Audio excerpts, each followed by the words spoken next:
Okay, everyone, so welcome back to the first ever episode of Conversation with a Human. Funny name, it just came up really naturally, just because I wanted to have just a normal conversation with very inspiring people. And today we have Hamish Hesketh, which is working with MSD as an Senior Enterprise Architect. Exactly. Thanks very much, boss, for that. Yeah.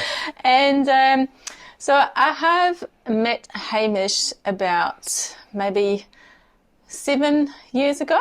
Sound about right? I think about 6 or 7. Yeah. 6 or 7 years ago.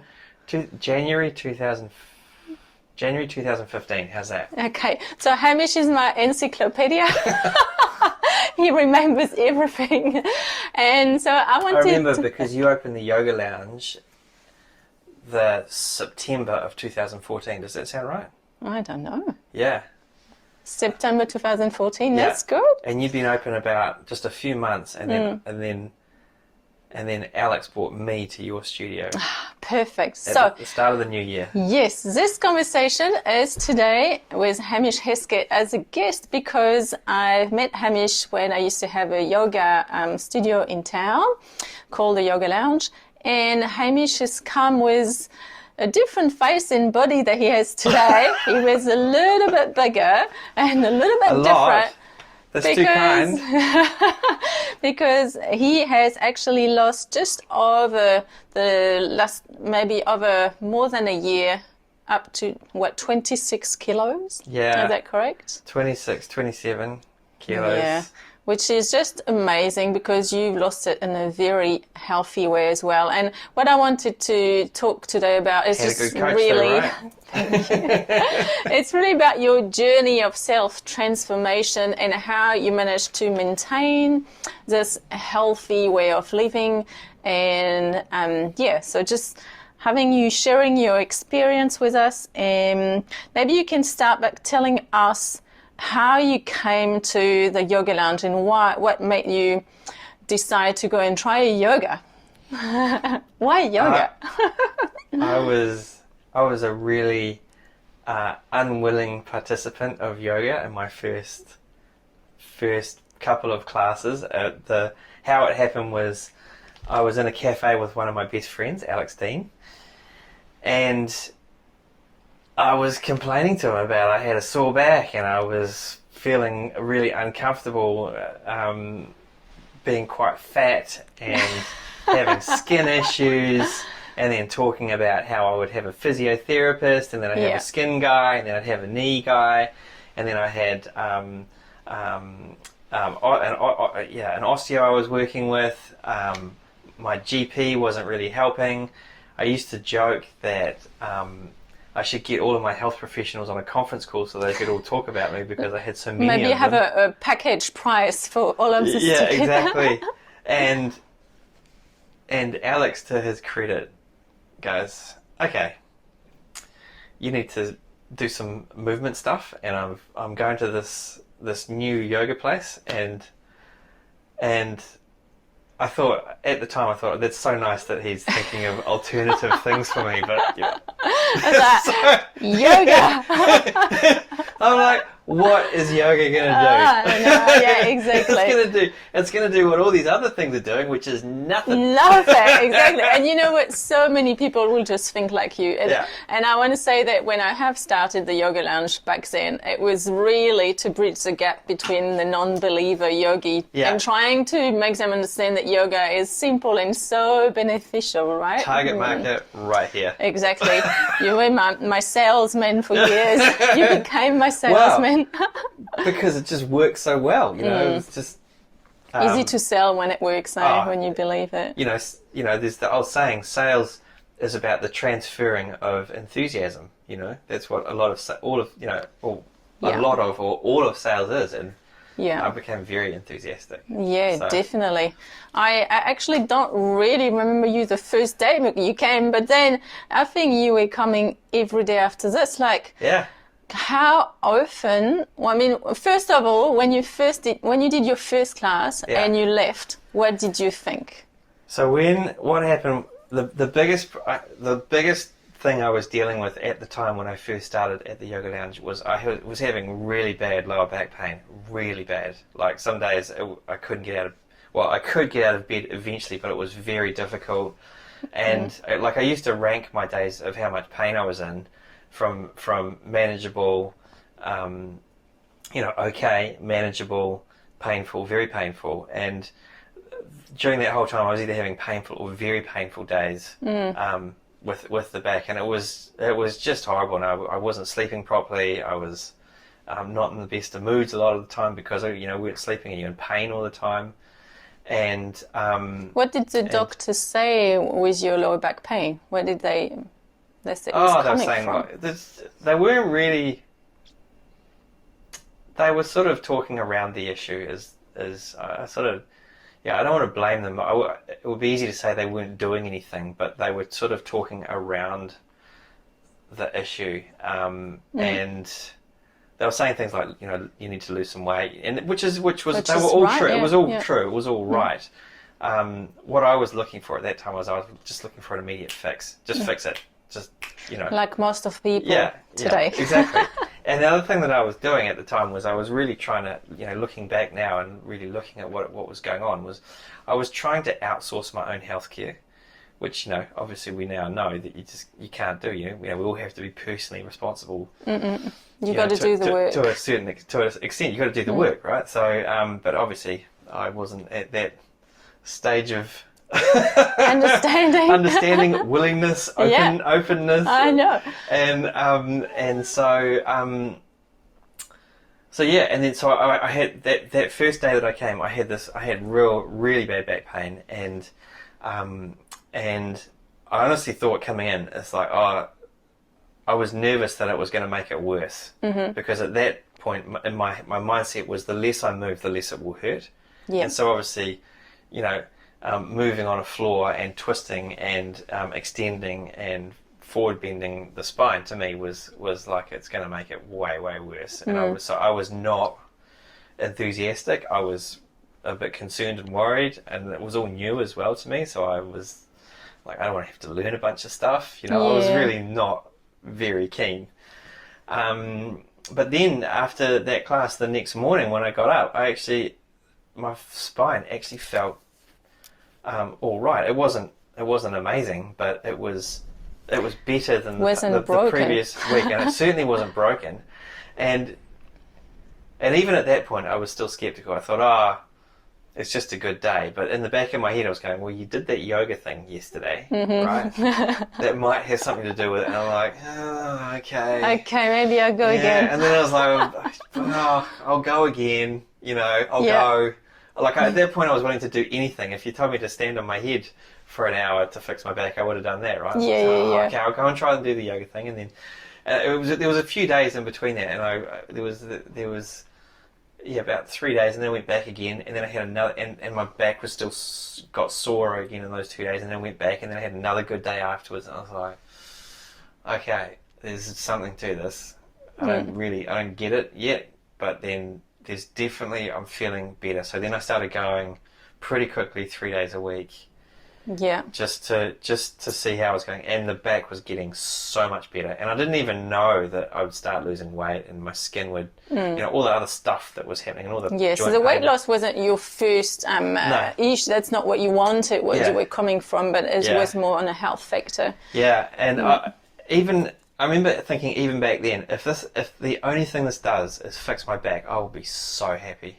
I was, if I'd had the chance to win lotto or fix my back then, I would have chosen to fix my back, because it was just so all the time there, It was, and for the people that listening out there, we have to explain that when your body doesn't move, really, it just gets worse. Yeah. So it's the saying, use it or lose it. So your joint really needs to constantly move in order to release this lubrication, and so it stays healthy, right? So that's what most of you sitting people at the office. That was me all the really time. needs to do. Yeah. I sit at work, go home, sit and watch the TV. Yeah, and that's everybody. You just get up, go in the bus, in the car, go and sit in your desk, come back home and eat and go to bed. Yeah. So I remember always amazing. in class, you would always cue with spinal twisting stuff talking about synovial fluid in the joint.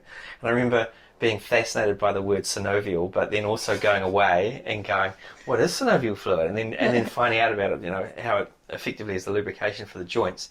And by moving through the ranges of motion that we move through in a yoga practice, it gets that being produced and effectively lubricating. It's the best natural lubrication for all the joints everywhere that you can have, right?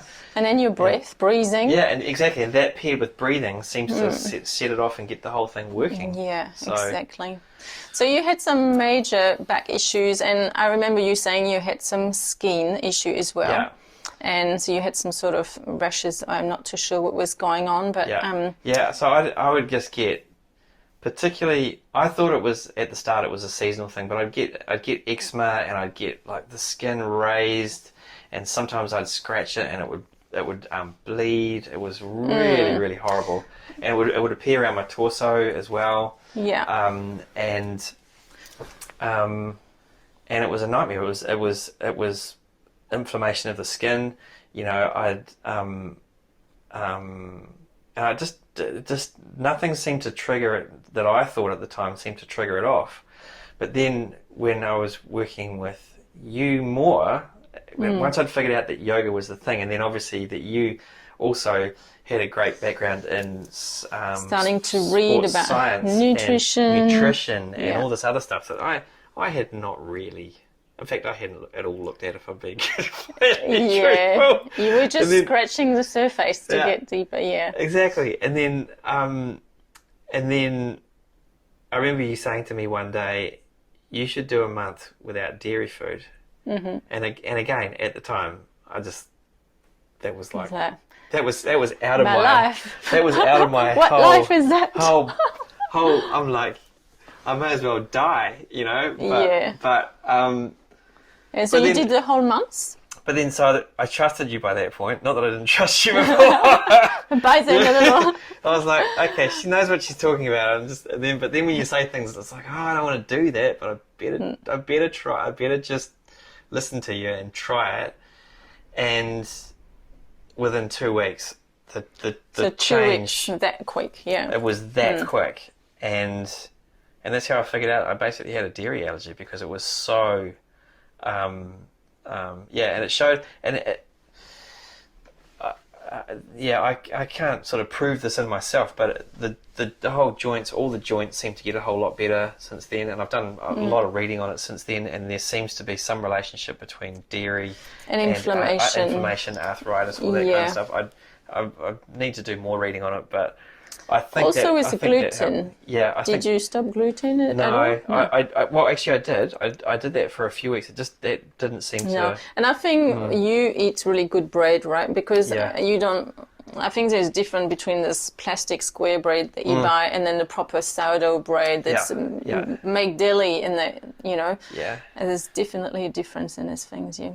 Amazing, boss. So they were just two massive light bulb moments, and then obviously, I often think of that whole, that great quote, when the student's ready, the teacher appears, right? Well, you appeared, right? Yes. It was just like you were the right person, exactly the right person, right place, right time for me, the right student I needed when I started. And I was just like.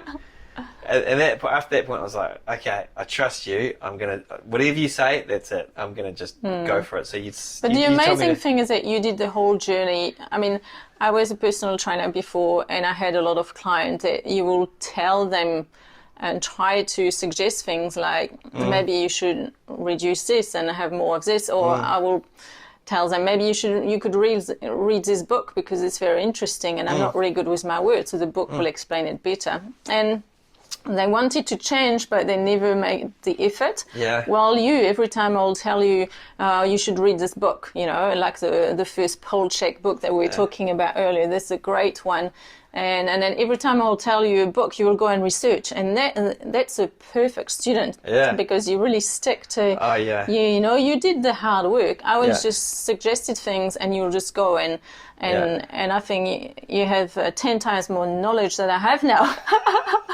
I don't know about that, but the reason why I think the reason why is I got so sick and I had so many compounding health things going on Yeah. And I got to quite a low point. I was just like, I remember thinking to myself, I will do anything to fix this. Because didn't the doctor tell you that in a few years you will have this and this issue, or you had some sort of spine issue? Yeah, I don't know. What did they say? I can't even remember everything they told me, but they said, I had a couple of different ones just go, well, this is how it is. You could lose some weight, but basically, that's you. And I was just kind of like, that can't be I'm right. 43. That's not right. That's wrong. And certainly not to bag any doctors or the medical profession at all. But I was just like, no, there's got to be other ways there's got to be more to this than that. And it was about me actively starting to go out there and research more and own my own health outcomes and really, finding the right people, having a team that can help me, navigate this as well and get out of the hole that I was in, really. Yeah. Yeah. So lots of movement. I remember you coming most days of the week. I mean, it was a Monday to Friday studio, but every day. Every day. You've done the most classes of the whole studio. Yep. Just work. Go and do the work. And get into... the thing I found too with it was just get into a routine. When it's lunchtime, go and do yoga. Lunchtime, go and do yoga. Yeah, because it's easy when you're into the stuck corporate world. Like if you have a little gap, you just go in and stuff yourself. And instead of going for a walk, and I mean, you can still eat and walk into. I mean, maybe not in Wellington with the wind, not most days, but it's easy to just get stuck and go and feed yourself and then go back straight instead of moving around or going to the gym. And exactly. I mean, it's a lot harder. It's a lot more demanding, but in the end, you win, right? Your health gets better, and and particularly when you take an idea and you apply it and it works. It's so from trying so many different things where it's like, try this cream, take this medication, do this, do that, and it's just like, if anything, you feel. I was not. It wasn't really working for me. So having that direct applied application that then yields such immediate results was just amazing. And then obviously, the physical movement side of the whole thing was the start. Because then from there's looking at the whole Ayurvedic food side of it, where food is used as medicine, and then all of the breath work that comes with the practice as well, and learning how much it plays. Exactly, and learning the calming effects of that, and then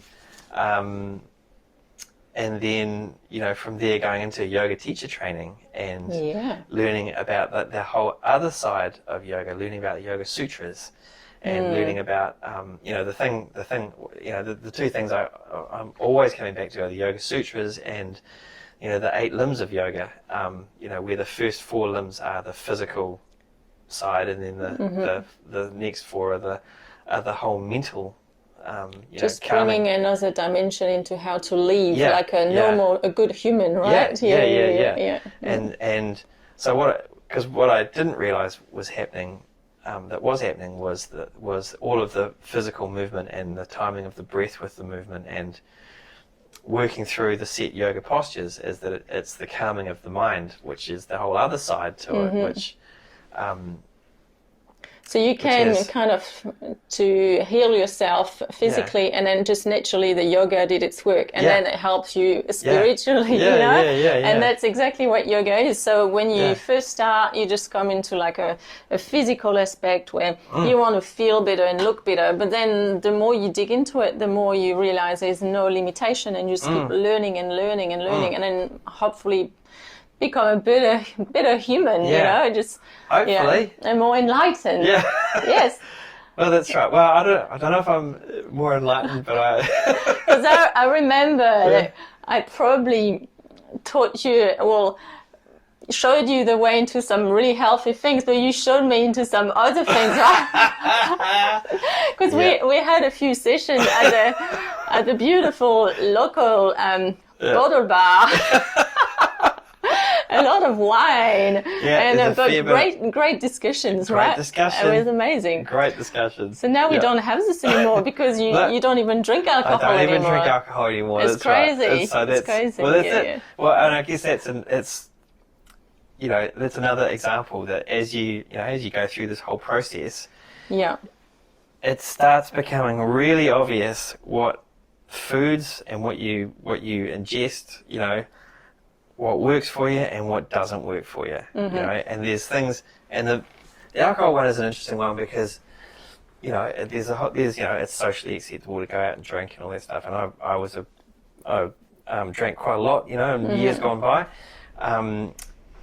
but again, as you going through and doing regular yoga practice, all these regular things where you're being really introspective on yourself, then the process with you become introspective about everything, and particularly the food that you eat. And whenever I'm eating anything, it's always like, how do I feel an hour after what I've eaten something, 4 hours, and the next day. I think that originally was out of the Paul Chek book actually, but yeah.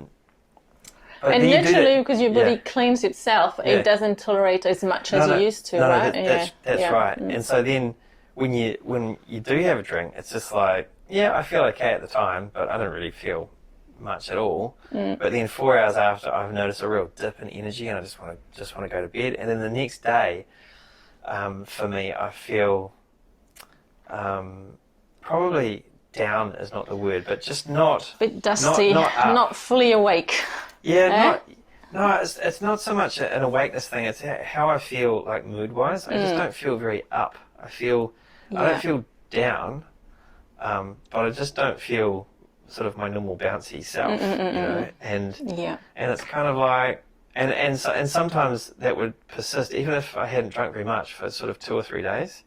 And when it gets like that, it's just like, you know what? It's just probably the amount of time it takes for your body to process it, right? And then it just gets to that point where you're like, it's not worth it anymore. I just don't think. It takes too long to recover, you've just undone the whole good work that you've done during the week. And this is it, because that's the other mad side to it is I feel amazing all week, but then if I have even just a couple of wines on a Saturday, then I feel just like, not back to how I was before, but just a bit like I've just undone all of the work I've done in the previous week, so why would I do that? It's madness. And so there was a while there when I still drank a little bit, but even that, it was just like, it's still not enjoying the next days. Yeah, not feeling that great. So I was just like, so with that, again, it was not the whole, I'm never going to drink again thing. It was like, I'll do a month. It was the same process as with the dairy food. It's like, I'll do a month. It's like, and then so I did a month, and I was like, I feel really good after that. And I thought, I'll do another month, and then maybe I should do that. Yeah, and then I did this. But the thing is, for me, I felt like I was gaining something by not drinking, and a lot of people feel like they lose something when they stop drinking. And if I feel like that, I think it would be really hard. But for me, I really felt like I was gaining something. And then I thought, okay, well, I'll do 6 months, and I did 6 months easy, and then it's like, okay, I'm going to do a year. And then after a year, it's just like, I'm not going back. Yeah, well, that's amazing. And that's just something I admire in you, is just your ability and strength that you have to just stick to a routine. Like, I mean, there's different type of personality, but you are definitely the opposite of mine.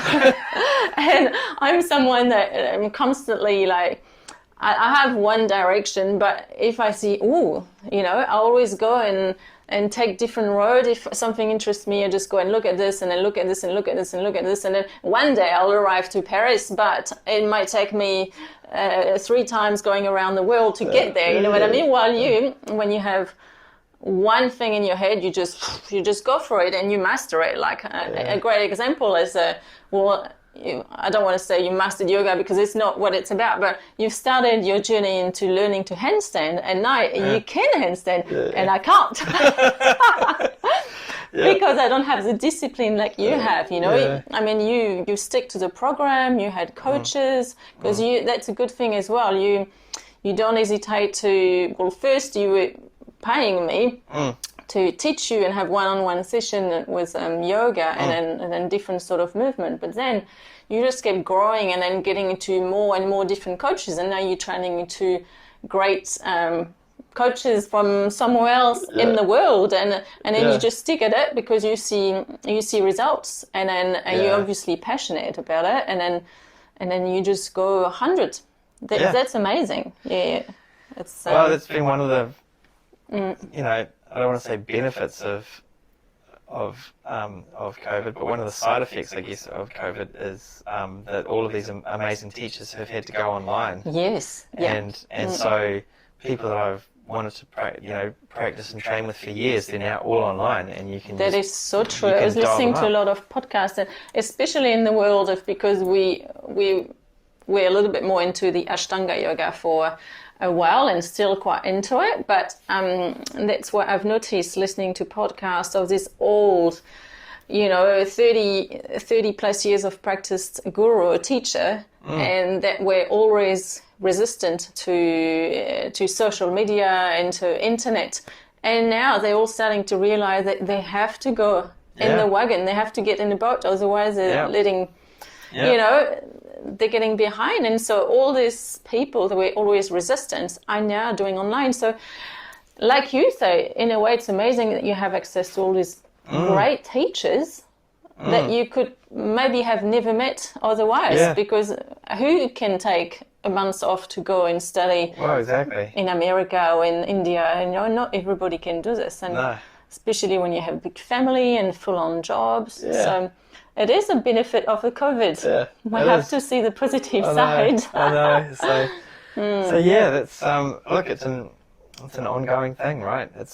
I think that's the other thing too with it is very quickly after I'd got into it, I had to understand that there wasn't a set destination of like, okay, your back's fixed, that's it, you stop and you go back to how you were. It was sort of very much almost a one-way ticket, where it's like, if this is what the fix is, you have to see it as a continual process that's always evolving, rather than I'm going to lose 10 kilos or whatever it's going to be, and then or have a pain-free back, and then that's it. Well, it's just never ending, and it's always a work to do, right? Yeah. So that's the other side to it is it's just, you have to be okay with it being in a continual process the whole way. And I've had to really cultivate that mindset, so it's not this destination, it's just ongoing stuff. Yeah, and it's actually not hard to do, right? Because when you're into this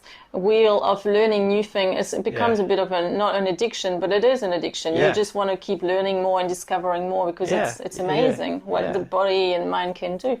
I had a question about when you first started the Yoga Lounge and you were onto your weight loss journey to start. Did you feel that you had to stop seeing the social friends or people that you were seeing at the time to help you move? Did you have to let go of some friendship that didn't serve you, or did you feel like you can still be yourself and be around your same bubble? You know what I mean? Because I find it's really hard. Like, I think we've discussed this a long time ago. Like, if you have some friends that see you getting into a health journey and they see the changes, they somehow, what's the term? They somehow say, oh, come on, just have a beer. If you say, I don't want a beer, and they're kind of trying to drag you back because they see that you're doing greatness and then they can't do it. So they're kind of trying to boycott almost your results. Yeah. And I find that in my life, I had to do this, like when I left France and broke the relationship, I had to say, that's it. I won't see these people again in order to move on, because it was just not a good, I can't find my word. It was just not the right people around for my self-transformation, for my journey. So I just had to let them go, you know, because they were not helping me in any way. They were, in the contrary, trying to pull me back down, from changing life. So I was wondering if you felt like you had to stop some relationship or things that you had to lose in order to gain in some ways, Yeah, there was maybe a couple of people that I guess, I'm just trying to think. There was a few maybe acquaintances that maybe fell by the wayside, but most of my friends are really old lifelong friends. Childhood, yeah. You know, and that's another thing I think is really important, and I place a lot of emphasis on. And lots of them had questions about what I was doing, and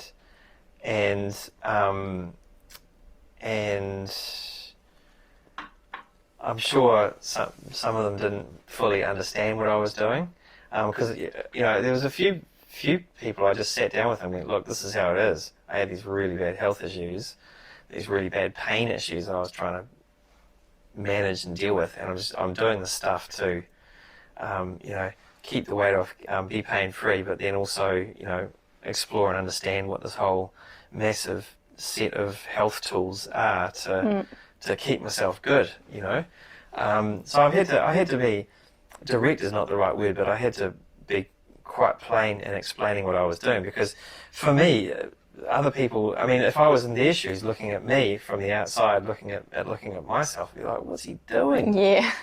He's doing this stuff and it's from India and it looks a bit weird, and it might have been also, even for your with your beautiful wife, she must have been like, what the hell is going on with my husband? He's going on this journey to health and wellness, and it must have been very crazy for her or your close friend to see, because you probably had some days where you said, okay, I'm going to yoga, and normally you will have been out for lunch with a friend, maybe, You had to make the decision. I'm going to do yoga. Yeah.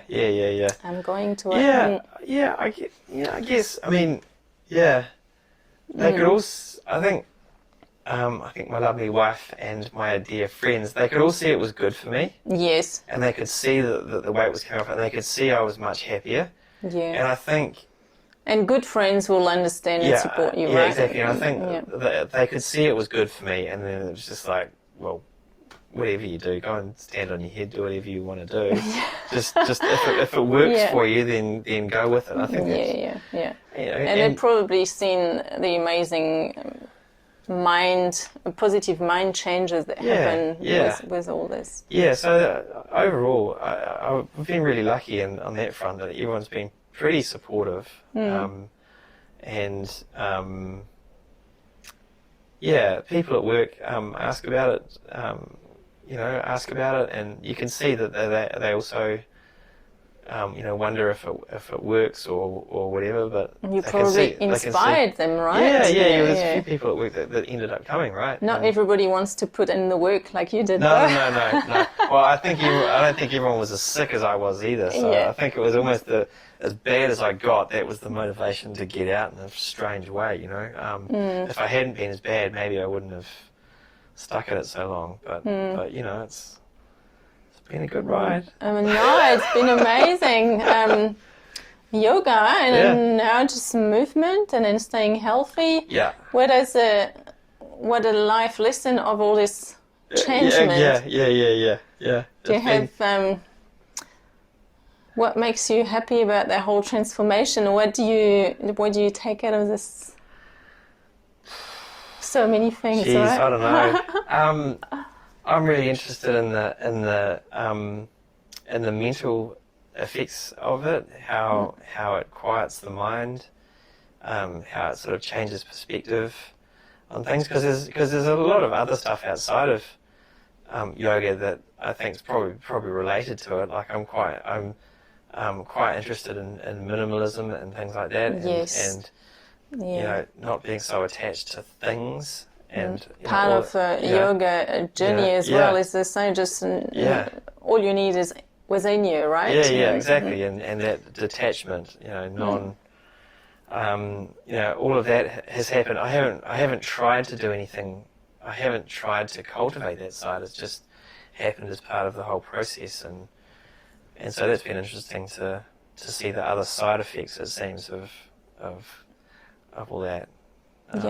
Kind of side of things going on, and also getting more interested in things like travel and going to great places like Fiji for yoga retreats. There was an amazing yoga retreat that we went on, and then now that you're healthy, you can actually enjoy, you know. Definitely. You'll be fine sitting on the plane for 16 hours Well, when eventually the border is open, you know. Well, like, exactly. So that's pretty cool. So there's been lots of other really nice side effects. It's been a great journey. So what do you do at the moment in your continuity? How many times a week do you train at the moment?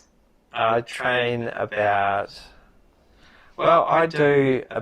do some yoga every of those 5 days a week every day, but then I have different emphases past that after practice on things like hand balance and handstand, or I'm actually working with a contortionist out of Germany at the moment, so looking at doing things like working on back bending and various other physical movement forms. Amazing. Yeah. Can you twist yourself and go into a little luggage yet, or not yet?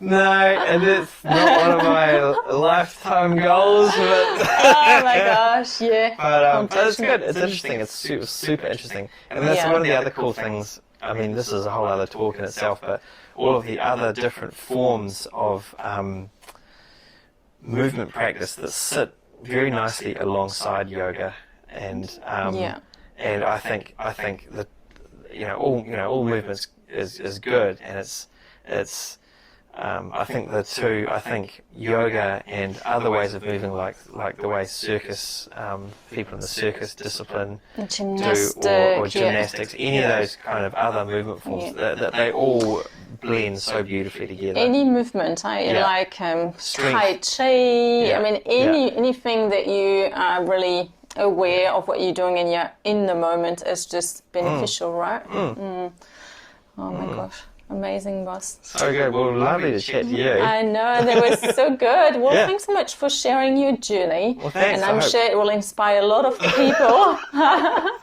26 kilo. Amazing. And then a happy man. Yeah, very happy. Yeah, very happy. So, wonderful. I know. Long may it continue, eh? Yeah. It's on who knows what's going to come next. Exactly. I'm looking forward to see what comes next, actually. Yeah. Maybe next time you can demonstrate to us a little handstand right now. I think I'll break your camera. Oh, how wonderful. Well, thanks for sharing into our first ever podcast. Thank you so much for having me on your first ever podcast. That was amazing. Really appreciate it. Yeah. I'll see you next time, Hamish. Yeah. Bye. Bye. If you have enjoyed this video, I would love it if you would like, comment and share this video with a friend, as well as subscribe to my channel. Thanks so much for your support. Bye bye.